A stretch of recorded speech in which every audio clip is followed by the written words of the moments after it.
சொந்தங்கள் அனைவருக்கும் வணக்கம். நான் கலை ஆனந்த். வேலூர் மாவட்டம் மேல்மயில் கிராமத்தில் எருதிடும் திருவிழா நடைபெற்றது. 22/1/2024 மேல்மயில் கிராமத்தில் நடைபெற்ற எருதிடும் திருவிழாவில் முதல் மற்றும் இரண்டாம் பரிசு லாவண்யா குரூப்ஸ் தான் வெற்றி பெற்றது.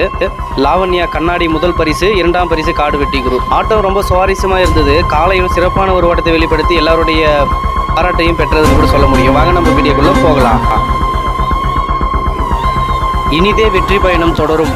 2024 இனி வரும் வீதியில் சிறப்பான ஒரு ஓட்டத்தை வெளிப்படுத்தணுன்றது நம்ம கலை ஆனந்த் யூடியூப் சேனல் மூலமா வாழ்த்துக்களை தெரிவித்துக் கொள்கிறேன். இது போன்ற சுவாரஸ்யமான வீடியோக்கள் நீங்கள் பார்க்கணுன்னு ஆசைப்பட்டீங்கன்னா நம்ம சேனலை சப்ஸ்கிரைப் பண்ணிவிட்டு பெல் பட்டனை ப்ரெஸ் பண்ணிவிடுங்க. இந்த வீடியோ பதிவு நம்ம டான்ஸ் சிவா தான் எடுத்து கொடுத்தாரு. டான்ஸ் பண்ணி சூப்பராக கலக்கினார் ஸ்ட்ரீட்டில்.